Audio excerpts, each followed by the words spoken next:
Hello, and welcome to What I Wish I Knew. I'm your host, Irene Ortiz-Glass. What I Wish I Knew is dedicated to providing women with information and a guided path to find purpose, healing, and joy. It is also to give women power and permission to go inward during the time of perimenopause and menopause, to find their inner compass, and to actively make changes that will allow them to thrive during this period of time in their lives. In this season, we're focused on the challenges of perimenopause and menopause and what I wish I knew along my journey.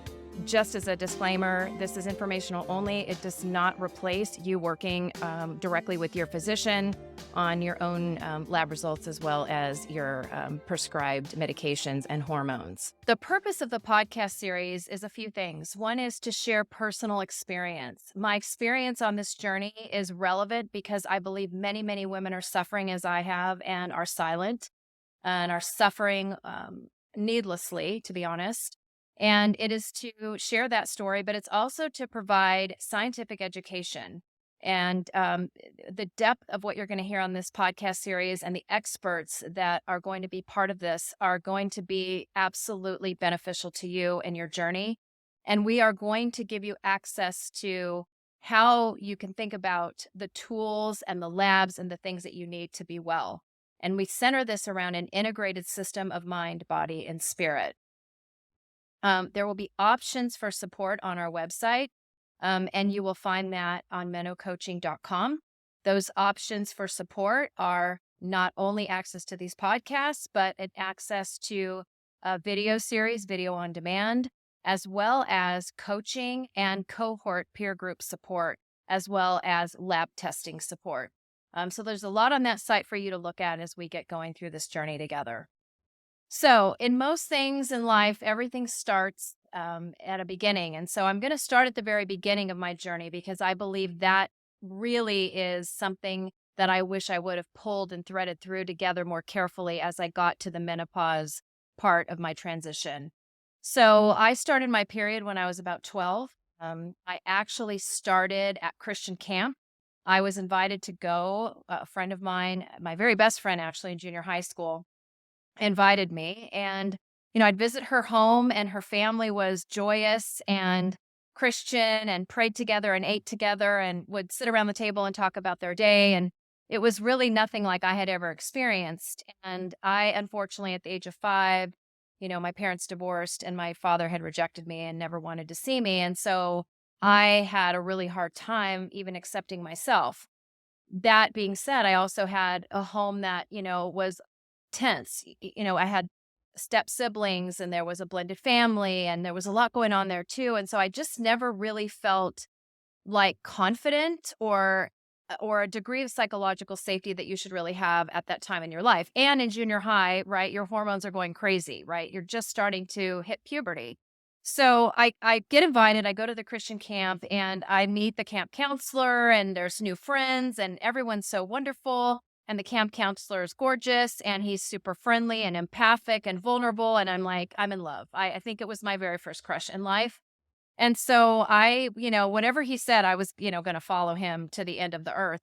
So we had a day where we were going to go swimming and kayaking and I was all excited. And then I went to the bathroom. And when I got into the bathroom and I looked down at the toilet, there was blood in the toilet. And I panicked because I had never had a period. And this is now happening at camp when I'm about to go swimming. So I grabbed my friend and dragged her in and said, oh my goodness, you need to help me. I don't even know what to do. And she said, don't worry. I have tampons. I'm going to help you with this. You're going to be fine. So my memory is so clear of this, okay? I'm in a stall. She's in a stall next to me. It's sort of funny and sad at the same time. She's like, angle it this way and turn it this way. And she's trying to tell me how to put a tampon in my vagina. And I'm crying and laughing in the stall. And I think I have it in, but I'm not sure. And I keep thinking, oh my gosh, I'm going to walk out and the string's going to show. I'm awkward. My stomach hurts. And that was my first period. That was my first experience. So I make it through the day. We have an okay time. I yank that thing out later and I'm like grabbing all the toilet paper I can to, make it work. And then the next night was the night before we were leaving to go home.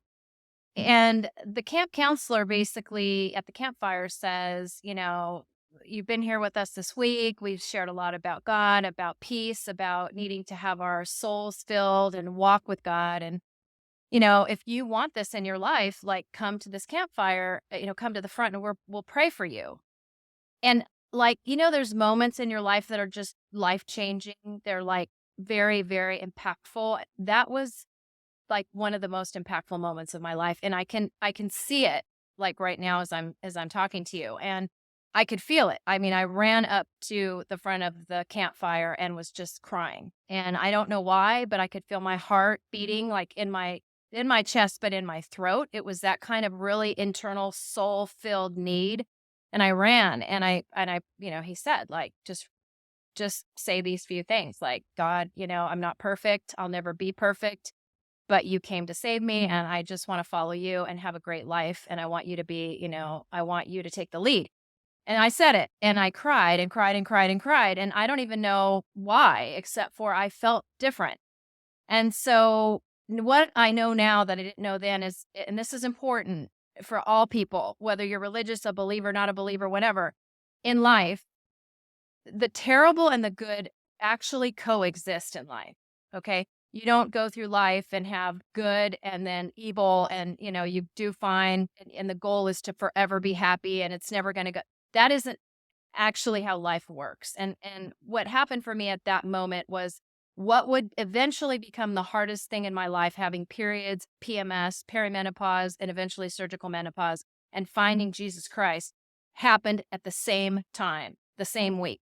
And I didn't even think about that until my menopausal transition, but that's what was happening. So the God who would save me and walk me through and help me survive this terrible journey happened at the same time the terrible journey actually was starting, which was back then. So that's a little backdrop. So I get through, junior high, high school, periods are terrible. PMS is off the chart. I am cramping every 2 weeks. I am bleeding, hemorrhaging out through my clothes, through several pads.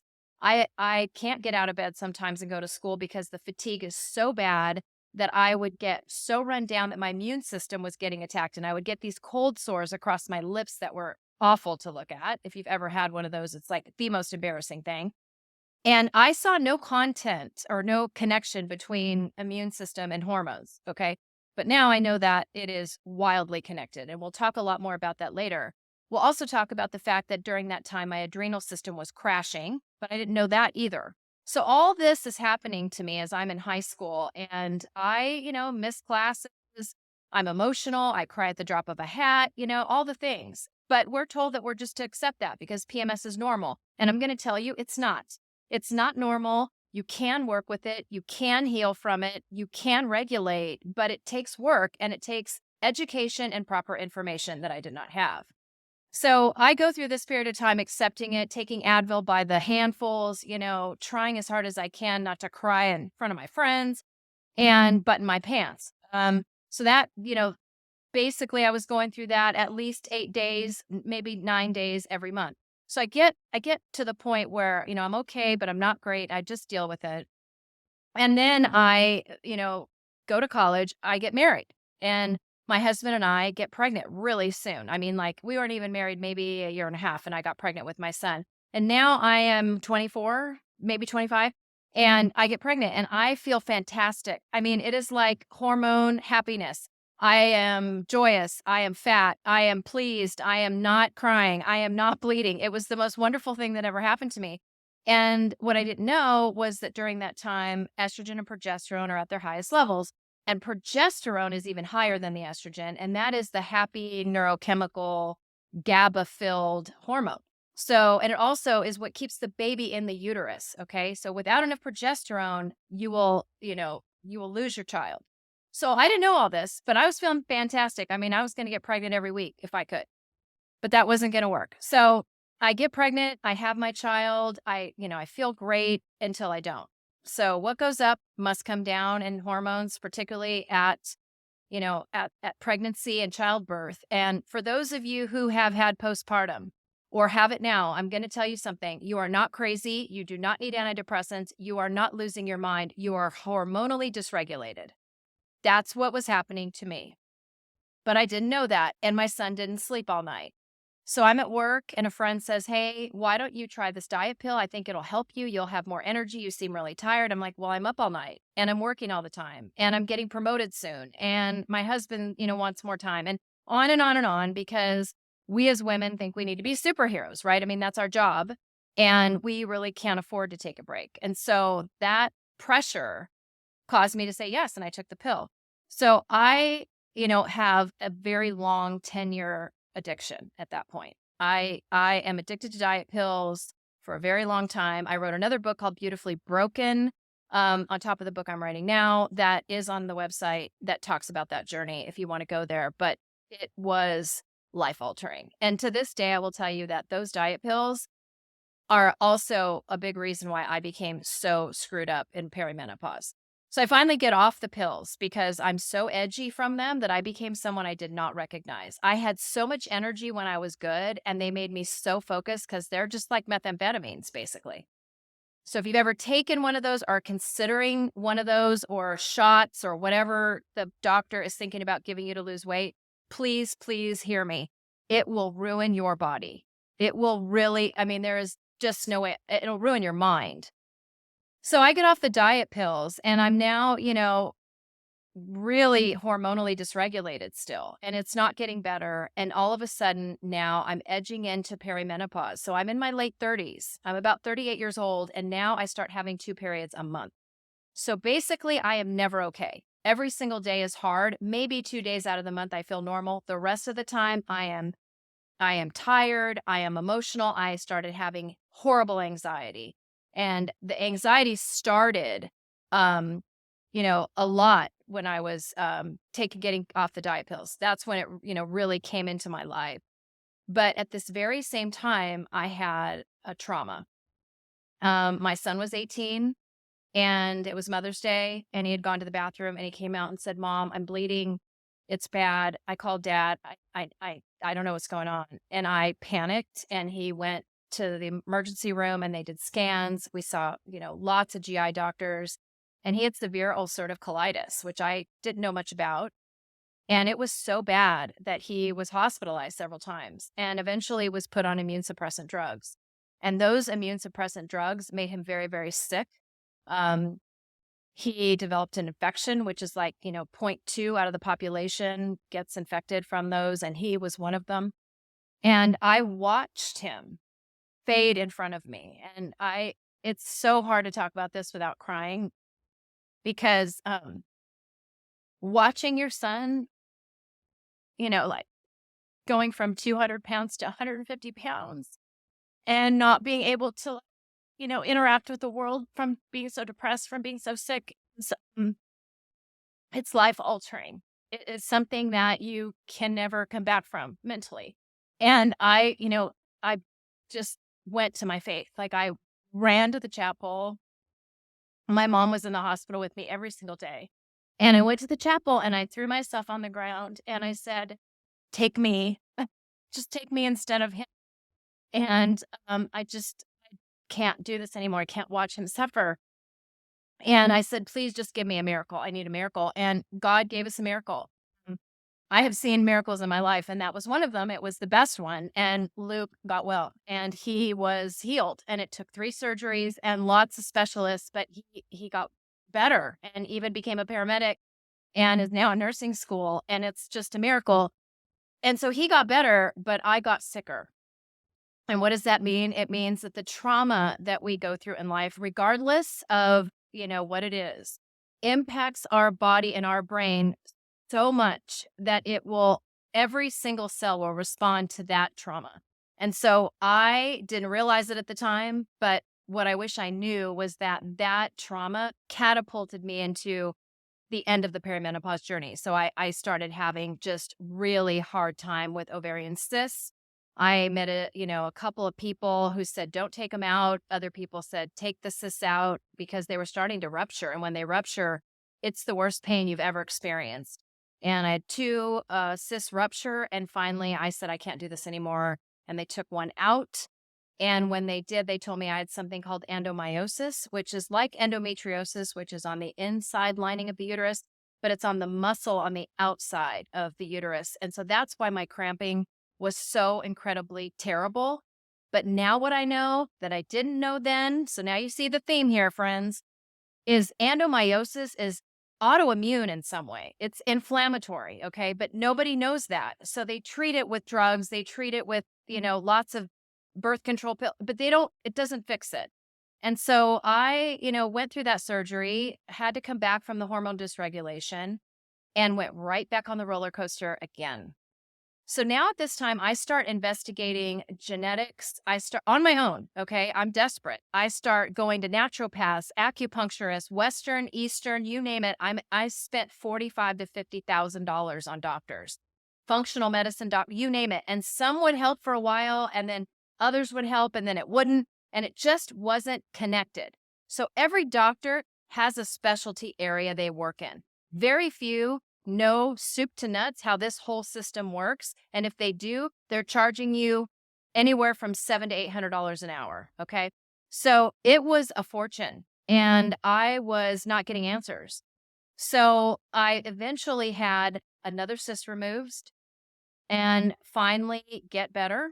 Think I'm getting there. And then I am heading to menopause. My hormones are up and down, up and down. I'm fine. I'm not. I'm angry. I'm not. I'm crying. I'm not. I'm anxious. I'm not. I mean, it was all over the map. And I finally go to a NAMS specialist, which is the Association of Menopause Specialists. And it's a national, group of women who specialize in hormones and menopause. So I find this amazing woman. We spend time together. She said, you are in the thick of this in a way that's just hard to manage. So we're going to have to work on the hormones. We're going to have to work on your stress. She's like an angel in my life.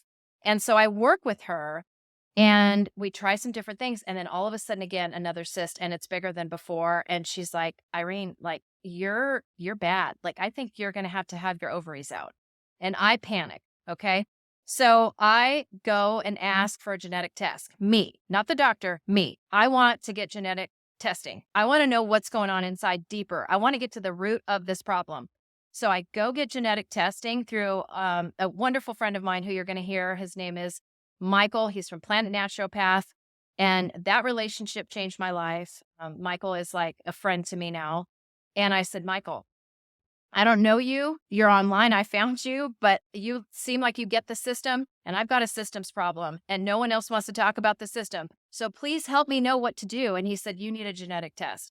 We did a genetic test and this is the unlock. I had something called ESR1. ESR1 is an extreme sensitivity to estrogen and you can have 10 SNPs is what they call them, right? Dysregulated gene SNPs. I had 9 of 10. Okay. So right there is the story, okay? My body has a very hard time metabolizing and dealing with estrogen, highs and lows, the management of it, the levels. If I would have known that in the beginning, I would have done all of this different. But now I'm sitting, going to the surgeon, talking about taking out both ovaries, having just found this out and not knowing really what to do. But then I sat down and here's the conversation. He's the best surgeon in Orange County. He comes wildly recommended. I trusted him and my doctor, and he just looked at me and my husband, by the way, who never goes to any meetings, any appointments. I dragged him there because now he's just like, what are we doing? This life that we're living together isn't working with you being crazy. And when we get there, the doctor says, I'm looking at all these lab tests that you've done with the NAMS doctor, and you are close to, if not around the corner from ovarian cancer. And I just freeze like, I look at my husband, he was looking at me and he's like, no, Irene, like enough of staring at this mountain where you're doing this.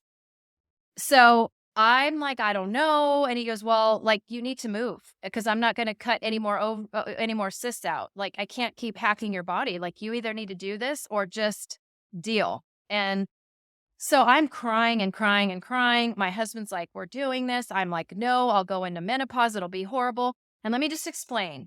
Oophorectomy, a double oophorectomy is taking both ovaries out. You can have the option of taking one, okay? So you still have some production of estrogen and progesterone on your own, but because I had cysts on both, they wanted to take both. A hysterectomy is when they take ovaries, uterus, fallopian tubes, cervix, the whole entire reproductive system yanked out, okay? I didn't need that. I didn't have any issues with my body parts. I had issues with the ovaries, okay? So what was going to happen is they were recommending taking the ovaries and the fallopian tubes, right? Which wrap around your back. So I leave there and make the decision. My mom's like, you need this. My husband, my friends, Irene, you've been dealing with this for your life, it seems like. Like, let's be done. And I'm like, I'm going to go into menopause in a minute anyway. I was, I was already 50. It was like going to happen. The average age is 53. So why mess around? So I get home and I pray and I literally open the Bible, okay? Just like, those people do that open the Bible because they want a word and they're like sure that God's going to give them the word if they open it and it's going to be their magic word and all that kind of craziness. Well, I did that because I was pretty desperate. And it was the verse about you've been staring at this mountain too long, just like kind of what my husband had said. It's like, we've been dealing with this too long. And I'm like, okay, I guess this means I have to do this. And I did. I was 100% sure at that moment that it was the right decision, but I was terrified. And so I did do the surgery. And if you want to talk about crazy town and falling off of a cliff, emotionally, mentally, hormonally, physically, I mean, every aspect of every part of me, that's what happened. And the journey was dark. It was terrifying. I was unstable. I got bouts of severe depression. I got periods of feeling suicidal, which I had never had in my life. And I was a disaster. I would lay on the floor in tears. I'd get in the shower and cry so people couldn't hear me. I would drive in my car around to be alone, to pray and try to get out my emotion before I came home. I would hide my feelings because I was so afraid of them. I cannot explain to you how awful it was to come off of this cliff. And I did have hormone therapy. I did have a patch immediately. That's only part of the problem. And that's why I'm here. Hormones are what everyone talks about on television. Every actor and actress that wants to push menopause, great. I'm glad you're on the bandwagon, but it is more than just a patch or a cream or a herbal supplement. It's way more than that. And I'm telling you, I had nowhere to go except my own advocacy. So I went back to school. And I said, okay, God, we're going to do this together. And I doubled down on my prayer life, my faith, and I begged God for answers. He led me to school. I went to school and I kept asking day after day, why the suffering? Why can't I get past this? And I went for a walk one day and the sun came out. And I was crying. I was by myself. I was praying and I kept asking, why, God? And I heard this not real voice, but in my spirit, stop asking why and start asking what. And I'm like, what does that even mean? And it was like, what do you do with this now? This is it. It's not changing. Okay. You're living in hell, but it's not going anywhere. So what do you want to do with it? So as I start going back to school, I also go on this website on Facebook called surgomenopause.com. And there are 10,000 women who've gone through surgical menopause that feel exactly like I feel.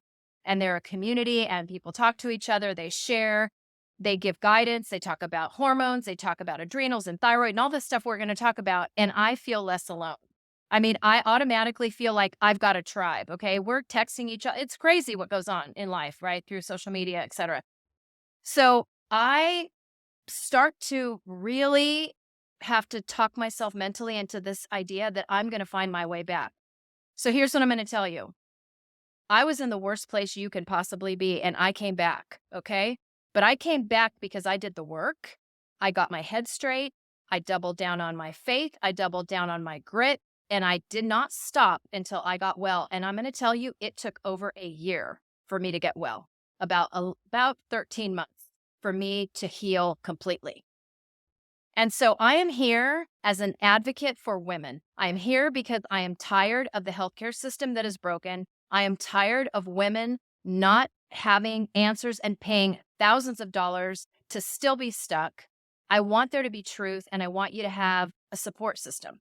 So regardless of where you are, these podcasts, they're going to have experts. These experts are fantastic. They're going to tell you more than you're going to ever find out when you go to a doctor's office. Okay, because a doctor spends 15.5 minutes with you and they're going to be on for 30 minutes.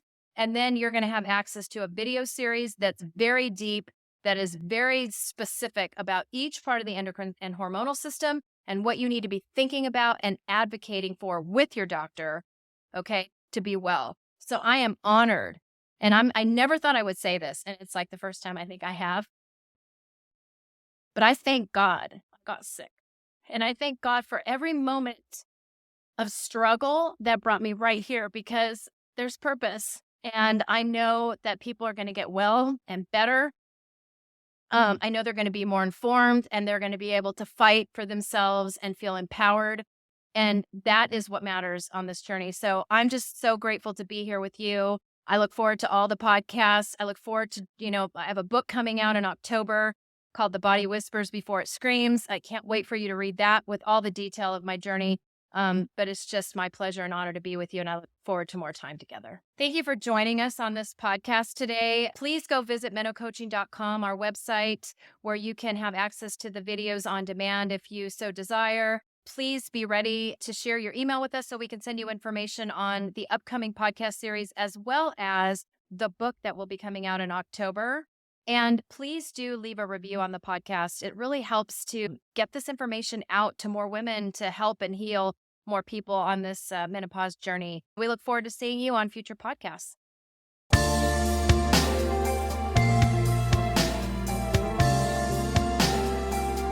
What I Wish I Knew is produced and distributed by EIQ Media Group, LLC. Elevate your emotional IQ with podcasts and content focused on leadership, mental health, spirituality, women's health, overcoming adversity, and more.